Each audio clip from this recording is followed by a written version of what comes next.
a sweat, homie, this practice. Pondering my next move, staring at my track list. Hope I ain't miss my window. Praying like a Baptist, Seattle's own. Tired of this Game of Thrones. They made a list of the best rappers, and guess who wasn't on? While the disrespect continues, I'm steady packing these venues. Guess if you ain't at the table, you on the menu. And I'm that spitter, baby. They don't want you to see, but everybody's south of Capitol Hill's rocking with me. Boys smoke the trays and plan to getting their life together. I'm comfortable with my role, so I'm like, whatever. Me? I ain't got a job, but I work hard. And you don't work hard, but you got a job. The irony is I'm judged while you feel the applause. I'm slept on, that's why I had to set this alarm. My dudes is armed, I'm armed with this arm charm. Body banging like she got that cream from Barry Bonds. Yeah. I did it for the city, I did it for the love, I did it for the people, I did it for us.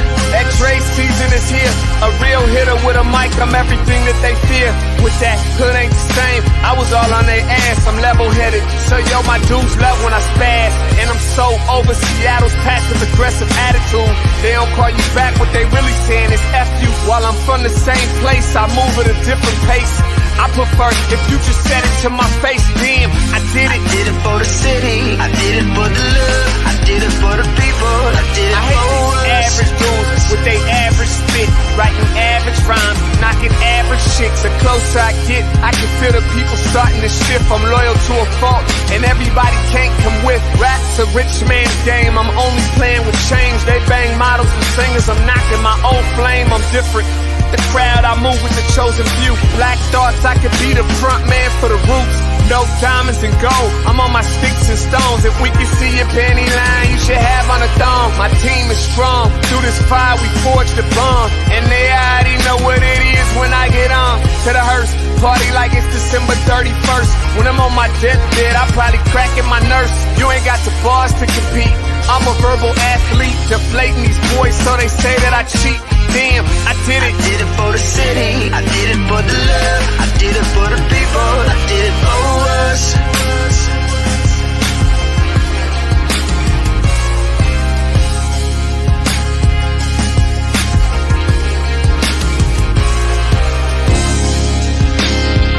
Yeah. I should probably start by apologizing for the long wait, man. You know, I know I be tripping. But I'm not just a rapper, I'm an artist. And, you know, my creative process is a little bit different than most. Nonetheless, I want to welcome everybody out to the Dre's Experience. I got TCF in the building. My whole camp's here with me. I got the band in here laying this cool-ass vibe. And I'm Seattle's own. Let's get into it. I just want to live. God protect me. I just wanna live. I just wanna live. Good morning, Grand Rising to all of you out there. Welcome to the Morning Update Show. Happy Tuesday to you all. I am your co-host, Trey Holiday, and I'm always excited to be in the studio and in the presence of my co-host with the most. Big O, what up, Big O?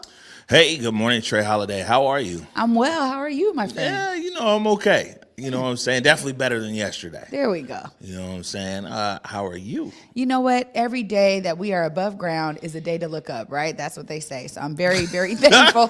Very thankful for today. Sometimes even when you below ground, you're still looking up. Yeah, that's true. True. All right. Want to welcome everybody to the Morning Update Show and remind you, right now is the perfect opportunity to tag and share the stream. Go ahead and tag and share the stream with people who you know who would appreciate culturally relevant news and information emanating from right here in the Emerald City. Want to give a big shout out to our partners over there at the South Seattle Emerald and also KBCS 91.3 FM over at Bellevue College. Want to remind everybody that you can listen to the Morning Update Show anywhere that you listen to your favorite podcast. That's SoundCloud, that could be Spotify, that could be Google, that could be iTunes. Hey, hold on, make me big. There you go. We have the link to our SoundCloud in there right now. And actually, Trey, I was talking to Keith Anchor over the Soundcasting Network, who manages our podcasting for us. And he told us that, man, our numbers is like we're getting phenomenal growth in our numbers on the podcast. And people all over America and a lot of different countries, 14 countries around the world are listening to the Morning Update show. Yeah, this is what I'm saying. And, interesting enough, last week, Seattle, of course, is our number one location, but Auburn, Washington. Wow. Yeah, it's a lot of people that are listening down in Auburn as well and throughout South King County on podcasts. I love hearing that, man, because I'm coming up here from Federal Way every day. It's a great thing because I think that this information and what we do right here on the Morning Update show is so valuable to everybody throughout Washington State, and particularly King County. So I love hearing that, man. And I'll be honest with you, somebody in Auckland, New Zealand, and in Australia, and a few people in Finland and Belgium. I mean, it's wild. So, if you're out there, if you're listening to the Morning Update show overseas, man, drop me an email. Let me know what's going on. Omari, Omari, at whereweconverge.com. Before I get to the rest of the spiel here, we have a few in-studio guests today. We have Dr. Robert Jeffrey. Dr. Robert Jeffrey is going to be joining us. He's going to be talking about the Clean Greens program and also talking about the Northwest African American Museum. Occupation is still going on over there, so wanted to get this perspective on what's going on there at the museum. And then we're also joined by Angela Davis, right?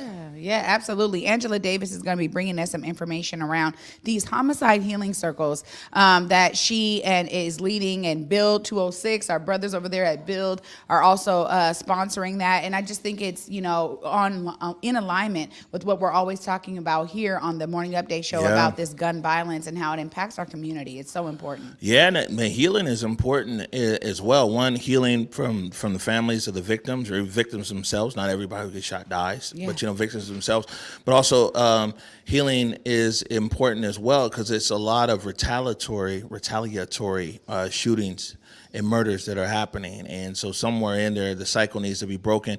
And this also goes back to what we're saying is that government isn't the answer for all the problems. Community has to step up, and community has to be proactive if we're going to disrupt gun violence. So I'm really excited to hear what Angela Davis has to say. Yeah, absolutely. I mean, we say this all the time. What is it going to take for us to really begin to understand we have to save us? And I think that we love, really spotlighting and uplifting these community solutions, man. They're necessary. Yeah, no doubt. Also, a reminder, we got a few left, so we still got our Pride shirt graphic up here. Ooh, look at you, Trey Holiday.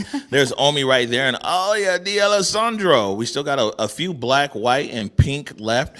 You can support Black-owned independent media as well as looking good and showing your pride. You can show your pride all year round. You know what I'm saying? Not just Pride Month. You can go to whereweconverge.com/shop. Pick up a shirt right there. I always like to throw this in. It's important. I know we have a PSA that we play, but the vaccine is available. The vaccine is available in King County. We put the link right there in the comments as well as the link to the shop. Man, if you want a vaccine here in King County, it's readily available. One thing that we do see nationally and in really in other countries as well, but even here in the U.S., they said 99% of COVID deaths are people who have been unvaccinated. So we just want to make sure that you guys have the information and resources if you want to go and get vaccinated. Also, a reminder, Rainier Beach this Thursday, man, build the beach for us, by us. Putting the link in the comments there. Trey Holiday, a lot of times people talk about, man, stuff gets built, stuff happens. They don't communicate with the community until afterwards, everything else. I got to give these guys at Rainier Beach some props. I mean, they're really trying to get the information out there 18 months before groundbreaking to get people involved in the process. Anything from black contractors to people in the community, youth engagement, mentorships, apprenticeships. Yeah, this is, going that extra mile. And I think it's so important that we are, able to see this as an example for all of the developers out there that are looking to do business in communities. It's important to involve those communities in it. And I got to say, too, when I was going to school and getting part of my degree in urban studies, community-centric development and design was not a part of the pedagogy. So I love being able to see companies be innovative in this regard. And we do have community groups that are really concerned about how how their neighborhood is being built up kind of around them without them. And so at this point, it's really important that there is a direct and intentionality around including the community. These guys are doing that on this project. Yeah, and we're challenging you, especially those of you in the South End that live by Rainier Beach, or if you own a business and you're in the construction field or one of the fields that feed into that ecosystem, we are challenging you. Be there. Go to these info sessions. You know what I'm saying? It's a $160 million project. Let's not leave any money on the table. But the only way that's going to happen is if people get involved. So Yeah, absolutely. all right. So Trey Holiday, we're taking the show back out on the road, right? Yeah.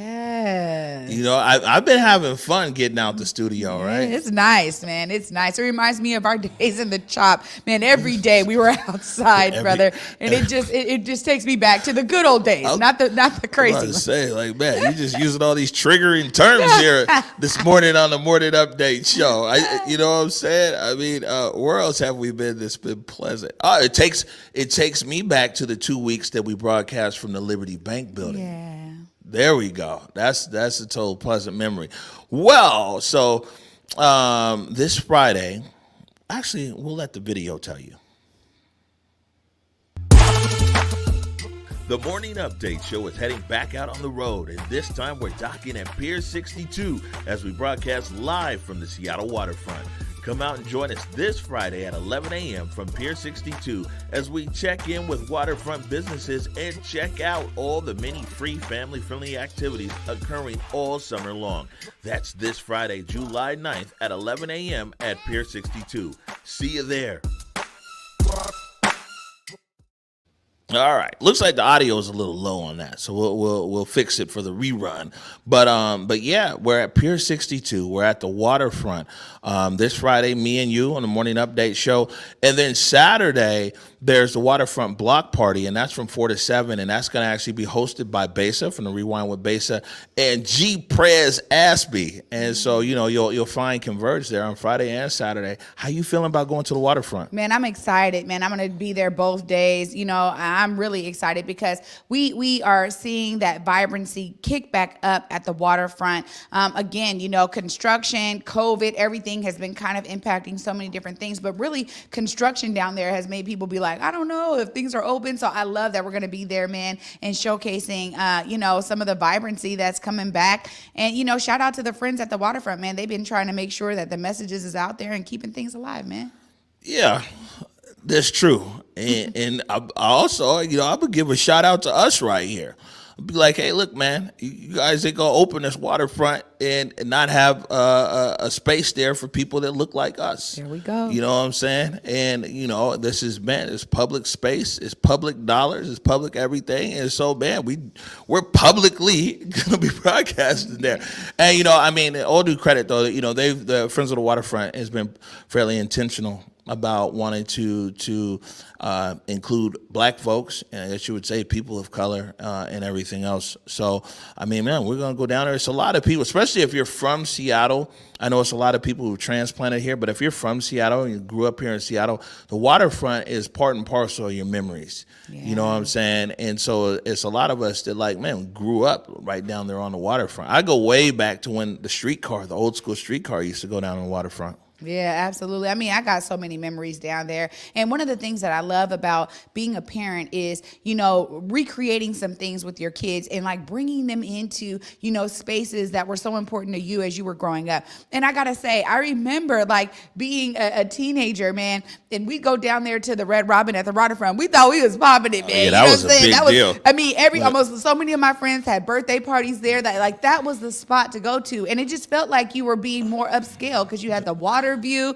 You'd go out and take pictures before and after dinner. Man, it was a whole thing. Let me tell you something. Whether you want to say that, waterfront created by God. If you want to be scientific, waterfront Puget Sound, which was dug out by glaciers and filled up when the glaciers receded, in school of geology. Either way, that waterfront is for everybody. You see what I'm saying? The infrastructure built on top of it was built by man, but believe me, everything that you see down there, there's a higher power behind it. And that waterfront is here for everybody. And you know what I'm saying? People shouldn't feel that they aren't welcome or there's nothing for them there at the waterfront. Speaking of memories, I remember, like, man, that was a big deal going out to waterfront if we got to go to Frankfurter and get a hot dog, yo. That was a big, man, it was a big deal. Because, you know, like, Seattle was a kid city back then. It was a kid's place. You know, kids ride free, you go downtown. You could be down there almost, all day.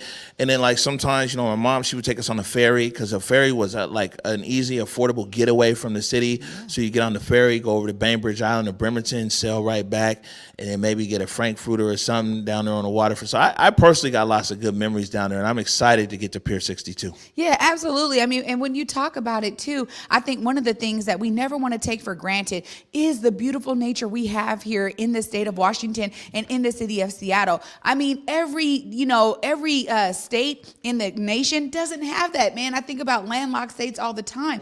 And the fact that we have this amazing pier, this amazing waterfront, we should always take advantage of it, man. Yeah, and not to get too much off subject, people don't realize, you know what I'm saying? We have the Olympic mountain ranges here. We have the Cascades here.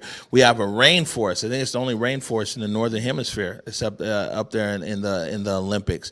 I mean, you've got the Puget Sound. You've got over in Eastern Washington. And speaking of Eastern Washington, I'm just throwing this out here real quick. It's a teaser. Don't be surprised when you see us in Spokane. Hey, Converge takes over Washington, baby. I'm just putting it out there. You know what I'm saying? We got a good following over there in Spokane, and don't be surprised, Trey Holiday, if it's me and you sitting over there in Spokane. And I'm ready. I know you stay ready. So sometime soon. So like I said before, we've got two guests here on the show today. We got Dr. Robert Jeffrey and we've got Angela Davis. And yeah, I think that we're gonna go ahead and hop right into it. You ready for it? I'm ready. Let's get it. You stay ready. Look, you came wearing your combat fatigues today. I'm asking you if you ready. You stay ready over there. Always ready, Betty. All right, good stuff. We're going to take a quick break right now. When we come back, we're joined by Dr. Robert Jeffrey. You're watching the Morning Update Show. Hey, everybody. We all know that COVID-19 has had a major impact on everything this year, even energy bills. Puget Sound Energy understands the ongoing struggle that's facing its customers. And this is why they're offering a COVID bill assistance program of up to $2,500 per qualified customer. If you or anyone you know are currently behind on energy bills, please contact PSC today to discuss all of the assistance options available. Visit psc.com/COVID to learn more. Hey guys, it's Besa Gordon from Converge Media. You can catch me on my show Rewind with Besa, which airs every other Saturday at 2 p.m. anywhere you watch Converge Media. Now, I know a lot of us still have questions about the COVID-19 vaccine. However, here are a couple things you don't have to question. Everyone 12 years and older in Washington State are now eligible for the COVID-19 vaccine. It's free, and you don't even need insurance or citizenship status to get vaccinated. If you still have questions, and I know you probably do, you can visit kingcounty.gov/COVID for additional information. You can also call the King County COVID-19 call center at 206-477-3977 to get COVID-19 and the vaccination questions answered, get translation services if needed, set up an in-home vaccination appointment for yourself or someone you know may not be comfortable at a vaccination site due to a disability, anxiety, or other reasons. Look, with summer being here, now is the time to get all your COVID-19 vaccination questions answered so we can all get out the house and live our best lives again.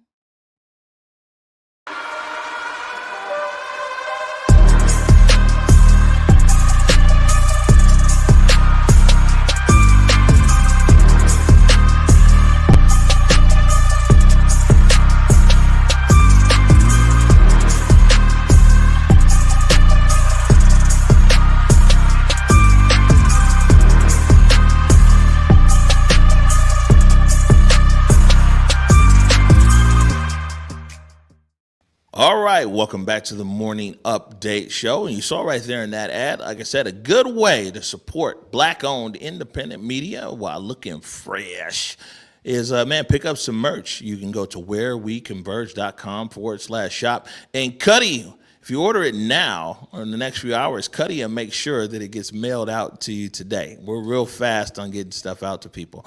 Joined now on the set by Dr. Robert Jeffrey, New Hope Missionary Baptist Church. How are you today, sir? I'm fine.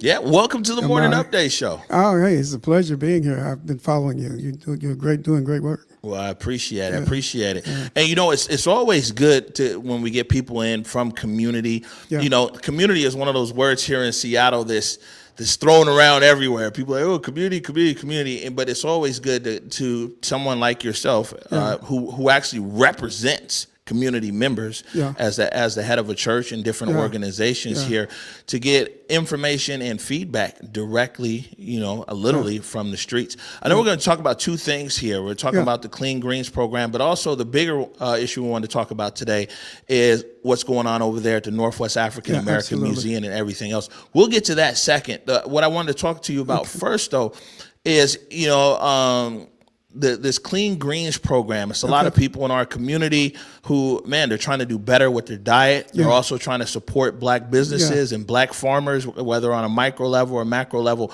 Why don't you tell us about Clean Greens? Well, Clean Greens is we've been doing it for 14 years. We have a farm in Duval. We farm now about 6-7 acres right now. We have possibility to farm in 20 acres. We just don't have the staff to do the 20 acres, but we do about 6-7 acres. Last year we gave away about 9 tons of food. We grow all kinds of vegetables. Any vegetable that can be grown in the Pacific Northwest, we grow it, and we bring the food in from the farm on the weekends every Saturday, 11 to 3, and we give it away to people. It's supported by CSAs, group of people who pay for their vegetables. And we have right now about 60 CSAs or so, and they support the program. And we began to give the vegetables away last year because of COVID, and we felt that people needed to really beef up their diet and eat a lot of fresh vegetables in order to protect them from COVID. But then we decided just to give it away. Yo, so you guys got a farm that's 6 acres, go up to 20 acres. You're growing all kinds of vegetables there. You last year, what'd you say? We gave away about 9 tons. And so for people out there on the old math, that's 18,000 pounds. 18,000 pounds. You guys just operate this? This is like. This is a big deal. Like, you know, I mean, I didn't realize. I thought that this was, you know, because in the community, which is great, we have very small scale operations, people doing stuff in their backyard, and bigger. This is a big operation you guys got going. It's a pretty big operation. You know, we right now this year we're going to move into packaging, food processing, where we're going to package mixed salads. We have a. So we'll be able to get our mixed salads from you then. Yeah, but we're gonna be selling those. I'm ready to pay.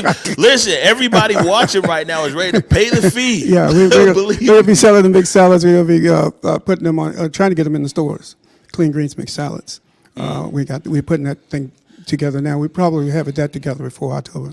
When you guys get that together and you're ready to put it in the stores, you give us a heads up. I sure will. To launch we it, want I sure to do will. our part. I sure will. To make sure. I sure will. will. We want to do our part to make sure it gets into the stores. Yeah, that's the main thing. Yeah, exactly. Especially the stores in our community. Right. And so if we can be helpful in making sure that it gets in the stores, but two, we want to do our part to raise awareness around it. And man, let's drive people over there to get your salad packaging and everything else. Yeah, because these are jobs. I mean, if we're successful with the processing, there'll be jobs for, and all of our staff, primarily African American people. I am so happy to hear this. Like, I mean, so it's okay if me and Jake Gravbrot and Cuddy and Ike and we go up there. Come over and get some greens on Saturday. Every Saturday, 11 to 3. You can come over there and get whatever you want. Man, you ain't saying nothing. You know who's even happier to hear Who this? Is that?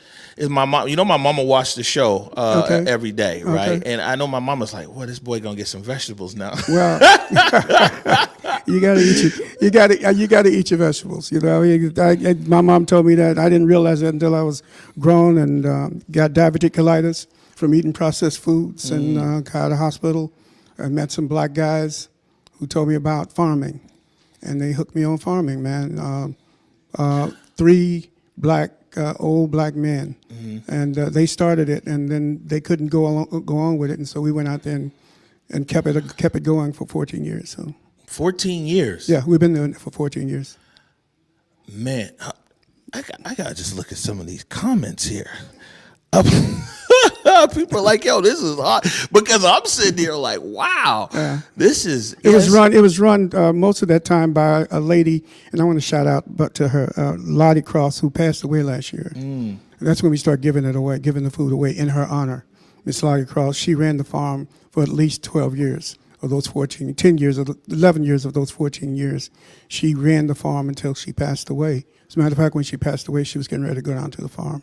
Wow. Yeah. Wow. And we give an award out every year in her honor, a black lady who gave everything she had to that farm. And we don't ever want to get on any show and talk about the farm without talking about Miss Lottie Cross. Man, say that. Yeah. That's what's up. Yeah, well, we're definitely going to plan a field trip up there and go and come out see there and the help us farm. weed. Yeah, no, I mean, look, you see all these young It's people not all around glorious here. work out there. It's weeding out there, man. Hey, well, you And most of the stuff we do by hand. Up Yeah. until about 4 or 5 years ago, we did everything by hand. But then we bought tractors and stuff. So yeah, I went to college down in North Carolina, in rural North Carolina, so I Yeah. know about getting in that field. yeah, most black people our genetic stream comes from the farm, from planting and growing, even if it goes back to Africa, and that's pretty much why they brought us over here, because they didn't know what they were doing.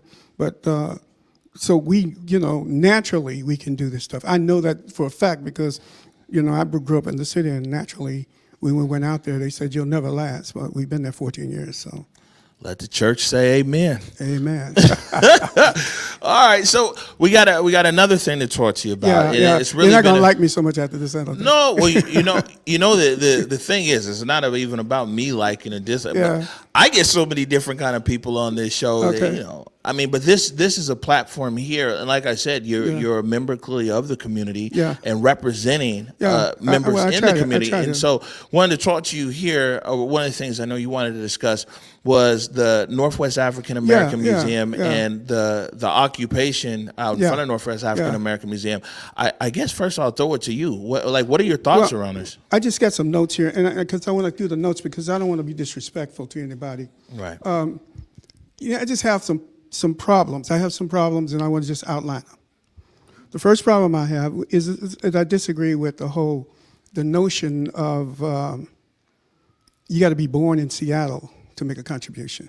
This nativism, which is the kind of attack that is going on against the people, the present director. I think that's a problem because that's the same notion that white supremacists use. It's the same notion that Trump used. I mean, to get Mexicans out of the country. Nativism is not a strategy for our community. We need all hands on board. We can't just pick and choose if you were born here, if you're not born here. And I think that Lanisha is a great person, and she's doing a great job. Also, I have a problem with threatening black women. I have a serious problem with that. I think every man who abuses his wife has an excuse for that abuse.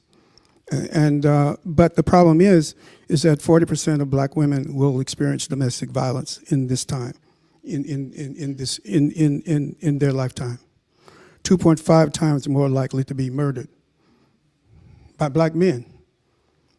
And 92% of black women are killed by black men. So I have a problem when we put black women in the crossfires where they can be affected violently. That's just a problem for me. And I think in this case, it's two organizations headed by 2 black women. Now, what is being contested happened before they came. And they are now in the crossfires. And basically, they've been threatened. They have been literally threatened, and they're being threatened by the very fact they're in the crossfire, that we put them in that place. Another problem I have is putting black leaders in position, black women leaders in position to have to call the police on black men. I think that's unfair to black women. You know, I was reading a story about Megan Three Stallions, whose boyfriend shot her in the foot. And when the police came, she said she told him a lie. And she told him a lie because she was afraid of what the police was going to do to her boyfriend. And I think that we can't continue to put black women in a position where they either have to take what we do to them, call the police on us. And many of them are reluctant to do that because they know what the police are. The police are murderers of black men, historically. And we don't want, no woman wants that, no black woman wants that on her conscience. Another thing I have is that creating the environment that sets a terrible example for our young people. When we are fighting each other like this out in the open, there are 50 people murdered in the city of Seattle. 49% of those were African American kids between the ages of 18 and 40. And if we are fighting for turf, if we can't resolve our issues, what are we saying to our kids? They're fighting for turf. They're fighting for turf. They're fighting each other for turf. They have grievances with each other. They have legitimate grievances, you know. But we can't lead them doing the same thing that they're doing. Also, I think that this whole occupation is diverting the attention away from the pressing issues of our community. For example, before this occupation started, we were engaged in police reform. Legitimately engaged. The whole community was engaged in trying to reform the police. But now the community is divided about this occupation, and the police are getting away scot-free. To me, that's a problem. Another problem I have is the whole issue of economic justice. We need to be pressing that issue. We need to be pressing the issue that 13% of the population, we are 13% of the population of this country, but 40% of the homelessness. We need to be pressing the problem of gentrification and the problem of reparations. And finally, we all have grievances. In 1995, they blew up my church, blew it up. Who's they? I don't know. The fire department said it was an accident. The lady across the street said the fire shot all the way to her window. Norm Rice was mayor. Nothing was done about it. While we were building, somebody set another fire in the basement that sent black smoke billowing through all of the ventilation system. We had to spend over $250,000 to clean it out. When you talk about grievances, all of us got grievances. But what are we going to do? Are we going to stop and impede the progress of our community because of our grievances? Or are we going to fight in the right way? And I think that if we want to fight grievances, there are ways to do it. We can negotiate. We can set up panels for negotiation. We can do mediation. We can do arbitration. We can resolve it in court. There are peaceful ways to deal with our problems as a community. And I think we need to teach our young people those peaceful ways. Right. And so a few questions here and also some context for some of our viewers. Some of our viewers here in the community, they're well versed on what's going on at the Northwest African American Museum. So others might not be. Some people, we had an interview I did with Omari Tahir. It was about an hour-long interview. Also talked to Meriwether over at the Urban League. And of course, Patrice from NAM has been on here a few times as well. But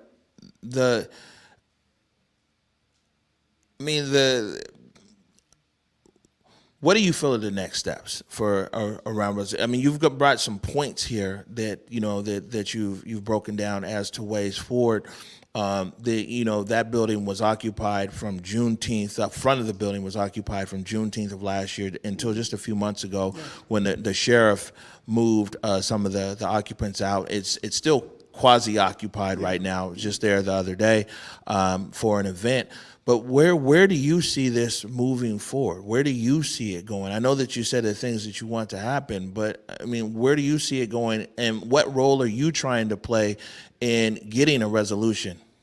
Well, I think, first of all, I want to say that I respect Omari and his contribution to this community. I'm not against Omari. or anybody who was a part of the original occupation. I mean, I wasn't here at that time, but I came after that time, and I was supporting the museum during that time, and I even allowed some of the meetings to happen in the church, the negotiation meetings. And I do think that there was some injustice done. I mean, I'm not naive about that, but what I am clear about is that we cannot. This situation is untenable. We cannot have a situation like this where black women are caught in the crossfires. And maybe you might want to explain that then to some of our audience. Like I said, people who are on the inside of this, we have a lot of information, but you know, you're talking to people who might not be aware. Well, we have a black lady who is director of the museum, who knew nothing about all of this prior stuff, who is now caught in the crossfire. She can't operate the business of the museum because of the occupation, and she feels threatened, literally threatened. She feels that, and she has been approached in a threatening manner by black men. And that's something that she doesn't feel comfortable in her workplace. That's not something we can, as a community, embrace and accept, especially as black men. I mean, we just can't. We have to draw the line in the sand about our black women, and we have to say that there has to be another way. And I'm willing to be a part of any mediation or any kind of fairness that works out any kind of fair solution. But that can't start as long as there's a threat of violence against black women. That can't start unless people remove themselves from the place and say, okay, let's enter into some sort of negotiation and in a fair way. I'd be willing to do that and be a part of that. So two things. So now that the COVID restrictions are lifted, I know it was one thing when everything was already closed because of COVID. Now that the restrictions have lifted and the state is open, are you saying that NAM is unable to resume their operations because of the occupation occurring out in front? Well, women feeling threatened in the workplace is a serious matter. And this woman feels threatened. She feels that her life is threatened, her well-being is threatened. She doesn't want to be somebody in her face saying negative things to her every day when she goes to work. And the environment there, I mean, you have people, I don't really want to be too graphic about it, but I mean, there are no porta potties there. So, I mean, what's going on there? So I'm saying she's a black woman, and proud black woman who basically doesn't feel that she has to endure this kind of affront, especially by black men. And she would be the first to say that the museum needs a lot of work, that whoever put it together did not do the work, did not put the work in. But this woman is head of the national museums. She's head of all the black museums in the country. They voted her president. She knows where to take the museum, if given the chance. Somebody has to do it. Somebody has to do this work and put this work in to take the museum to where it should be. All of us can decry where it is, but somebody has to put the work in to take it where it should be. And I think she's able to do that. But she needs our support. And she definitely does not deserve to have a hostile workplace. Right. When you talk about negotiation, I mean, people negotiate when they have like a chip, you know, and the chip that Omari Tahir's group has is the occupation. And so, you know, do you think that's viable when you say remove themselves and then negotiate?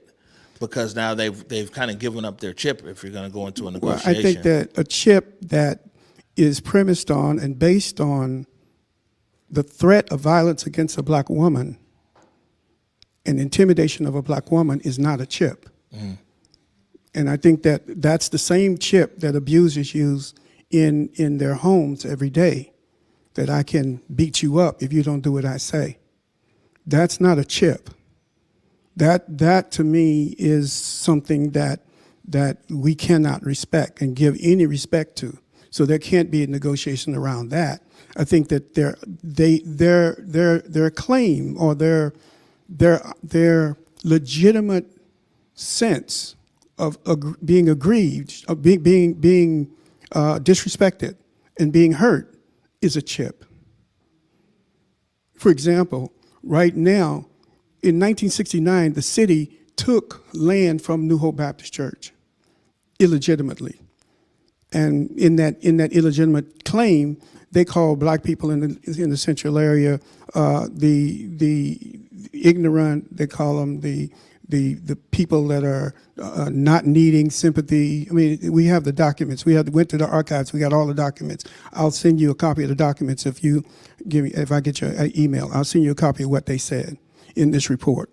And all of this gentrification is coming from that report, 1969. But they took land from the church. We are appealing that. We're trying to get that land back. And we're going through processes, both legal and community-based processes. I think that there are processes that we go through. I think that Amari his picture should be front and center in that museum.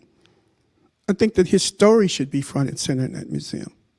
I think that he has chips without entering into violence in this way. But I think that those chips can't be played until this is taken away. All right. Well, this is we've been literally following this story for a year, and I mean, one thing about Converge is we've given people on both sides of this issue airtime to be able to really voice their opinion. And I think that's important. And I appreciate it. Yeah, no, I hope that don't stop y'all from coming and getting some greens. No, I mean, this the thing is, I mean, you'll find that like my role here is to really be objective and to hear from as many you people. have been fair. And I agree. And not only in community. I was talking about your listeners. We got a diverse group of listeners, but Okay, great. but like not only in community, but even in government. Okay, you know what I'm great. saying? I mean, I get the mayor on here, I get the police Great, chief out here, I great, get city great. council out here, and sometimes the audience is like, I can't believe you, but I think this is you're what doing we're it. supposed to do. I've been following you since the encampment. Right. Yeah, and I have to admit I started following you after that. But I think you're a fair person, and that's the reason why I wanted to come on and talk. Because I thought that you've done a very great, very good quality job in terms of journalism.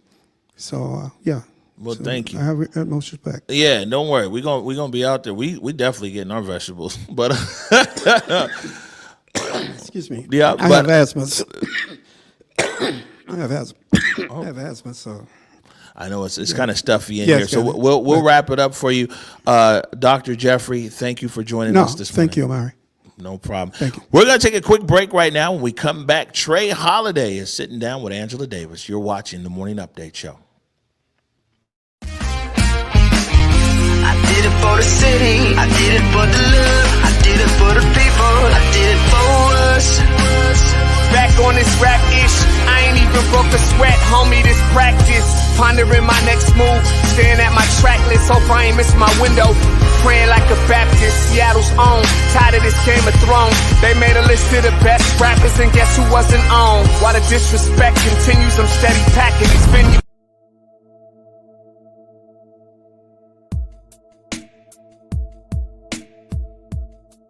Converge Media produces culturally relevant content for Black and urban audiences. Our coverage is raw, transparent, and objective, praised by community leaders, government officials, and residents. Support Converge Media today via Venmo, Cash App, or PayPal at Converge Media.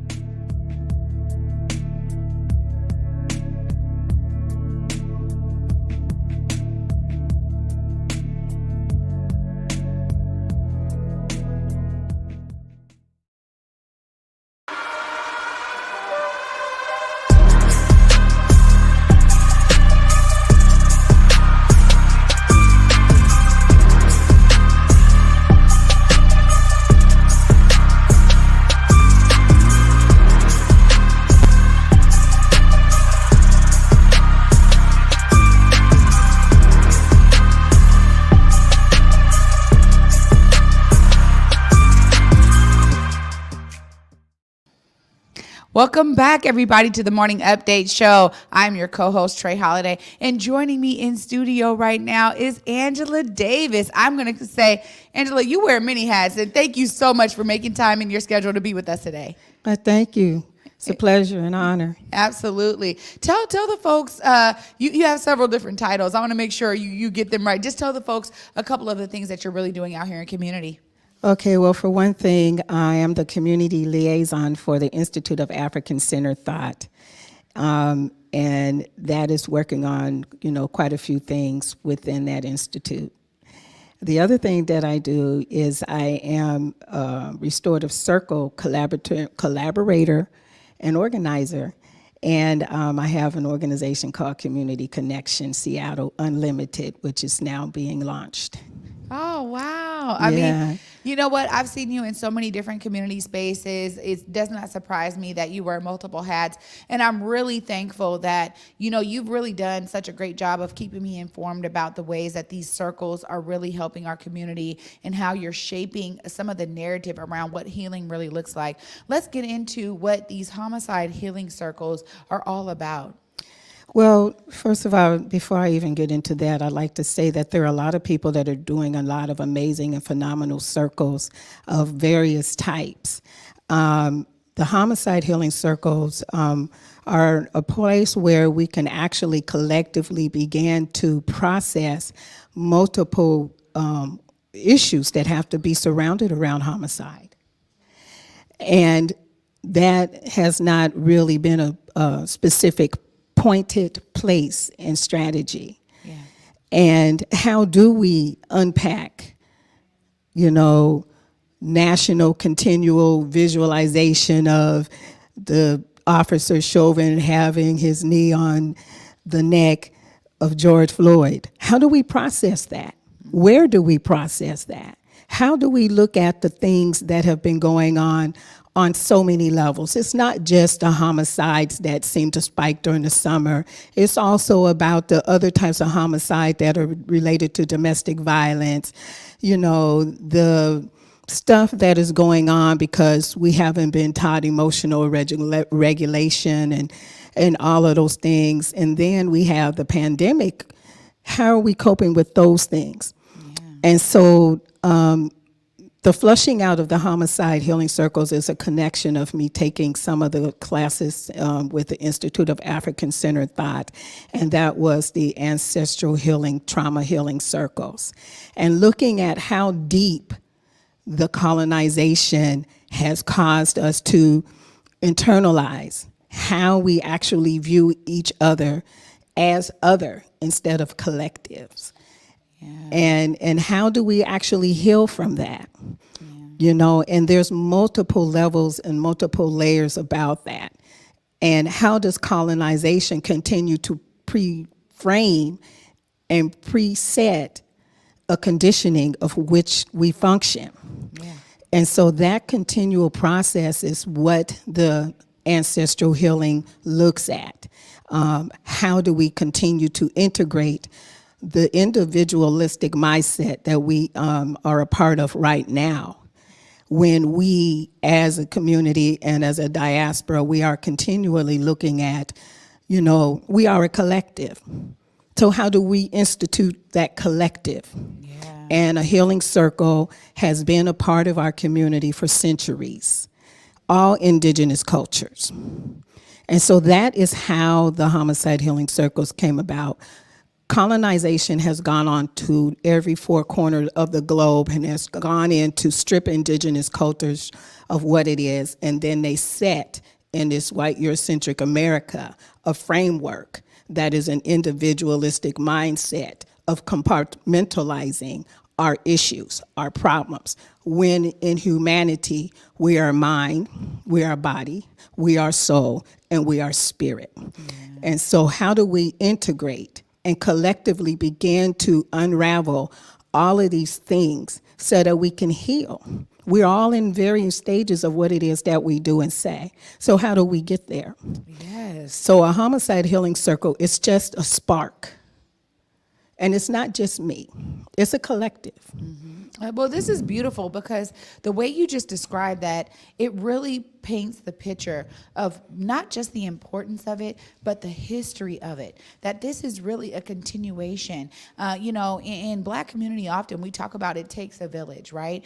And what does it look like for us to be recreating what that village was? And I think that these healing circles are a part of recreating that village mentality. Isn't that correct? Absolutely. It absolutely is.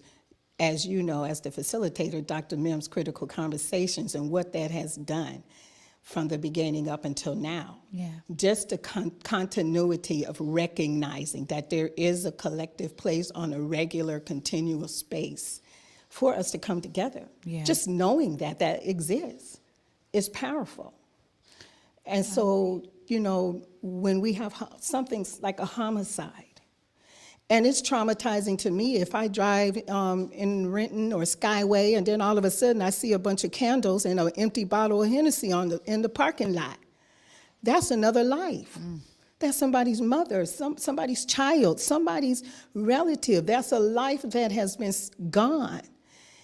And then the people that have been traumatized or impacted by that, then they have some issues that have to be recovered as well. Yeah. And if we don't take the time to speak those things out so that they don't lodge in the seat of our souls, then that's where it becomes a perpetuation. Wow. This is why, we talk about the effects of gun violence on our community here on the Morning Update show all the time, because we realize as soon as we hear that there was another shooting, I think so many in Black community and Black families, we seize up a little because we're like, oh no, we're just waiting to hear if this is somebody I know, somebody Yes. I grew up with, somebody my Right. mom knows, my dad knows, my brothers know. Like, you just immediately it takes your breath away a little bit. And there needs to be a way to really work through a lot of that, because I think we've become so used to so much of this. Yes. How much of the healing circles really address that kind of part of it, where it's like we have really kind of shaped ourselves around the trauma of homicide? Right, we have normalized it when it's not normal. It's not normal to be waiting for the next shoe to drop to find out, oh, here's another summer, here's another time that somebody else's life is going to be done. It's really a painful thing. And so the healing circles are designed to be able to provide people a space to actually begin to verbalize what they're internally holding on to, and also to begin to have people know that they are not alone. That is the most detrimental thing about individualistic mindset. You are separated from your community, where you get that collective healing energy and transform a tragedy into something. Yeah. When do you take a pain of something and make it into a purpose?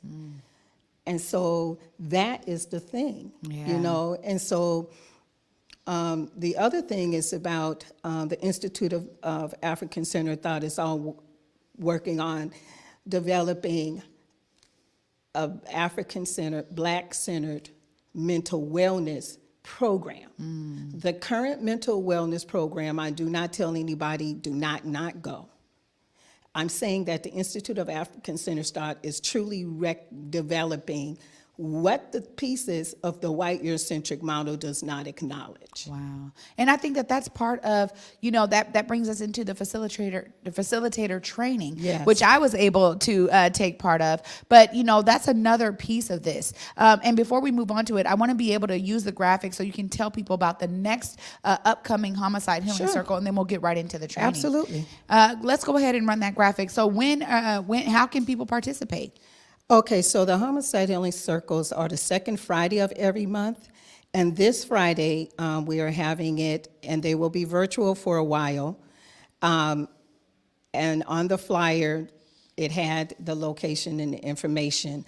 If you're interested, it is co-sponsored this Friday, 6:30 to 8, via Zoom, and it's being sponsored by Build, and it will be co-facilitated with Rico Bembry of Bembry Consulting Services.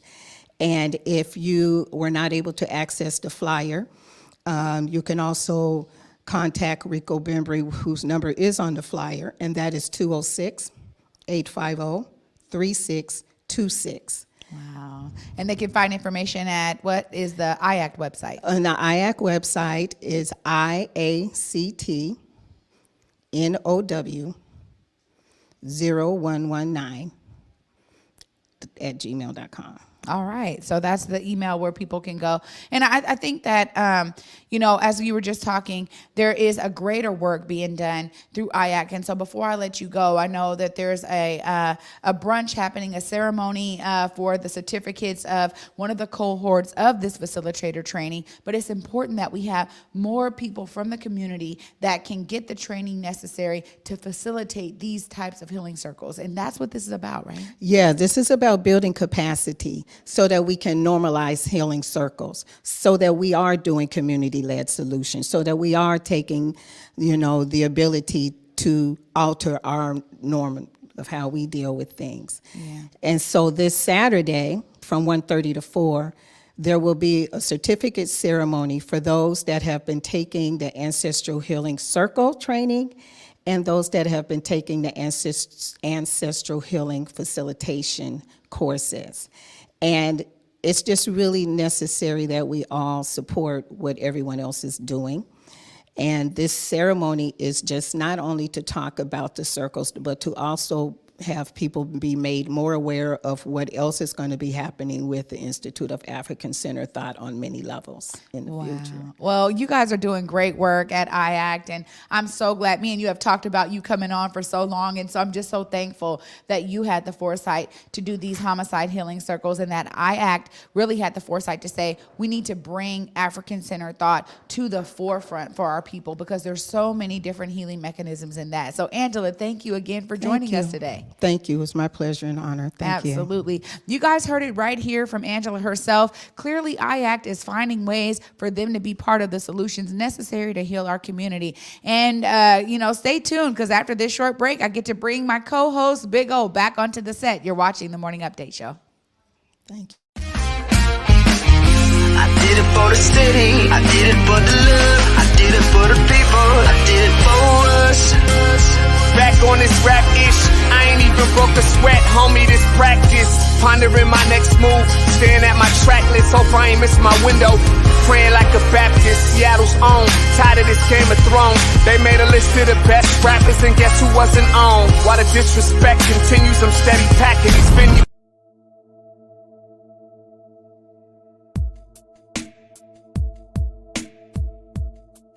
Converge Media produces culturally relevant content for Black and urban audiences.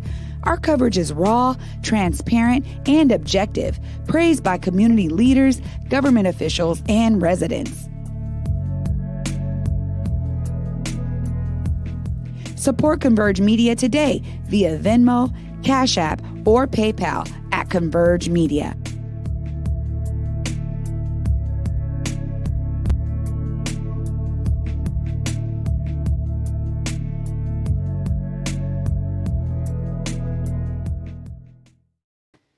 Welcome back, everybody, to the Morning Update Show. I'm your co-host, Trey Holiday. And joining me to end this amazing show is my guy, Big O. What up, Big O? Yeah, man, I'm back. What an efficient use of time. Yeah. We had Dr. Jeffrey here. We had Angela Davis. Two great conversations, informative and insightful. Good stuff. Yeah, absolutely. Great stuff. And I love how, there's this segment on clean greens, which is another way of healing our community. Then we got this healing circles. Man, it was a healing all around today. Yeah, and, this reinforces as well that, government definitely has a role to play in things, but government isn't going to solve all of our problems. And I'm really always excited when we have members of the community who are willing to take it upon themselves to whether it's gun violence disruption or healing of community, whether it's dispute resolution, whether it's healthy eating. Like, we need to continue to empower ourselves to be the solution that we're looking for. Yeah, we really do. And I think your message there is so clear. We talk about it all the time, that these solutions are actually made better when they have this diverse set of voices that are engaged in the process. And really, again, that there's opportunities to come from a community perspective. We these top-down approaches haven't worked, so we really got to learn from that. All right, we're at the top of the hour, Trey Holiday. Any last words before we get out of here? For me, clearly Dr. Jeffrey, Angela Davis, they're both seeing themselves as part of the solution and creating and crafting new solutions, being innovative about that and about their approaches. You guys should be inspired to figure out what it is that you can do to see yourself as part of the solution as they have. All right, good stuff. Good stuff. What's today, Tuesday? Yeah, just Tuesday. No. Just Tuesday, man. No programming notes today, which is good. So we got a bunch of other stuff going on. And then on that note, I guess we'll get out of here. So I want to remind everybody to go forward in your purpose, go forward in your humanity. And until tomorrow at 11 a.m., peace. Lift every voice and sing till earth in heaven ring with the harmonies of liberty. Let our rejoicing rise as the listening skies. Let it resound loud as the rolling sea.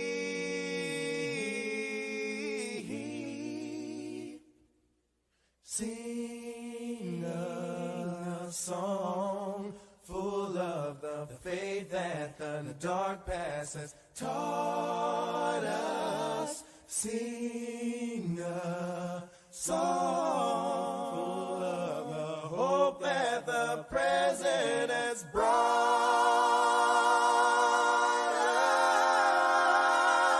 us.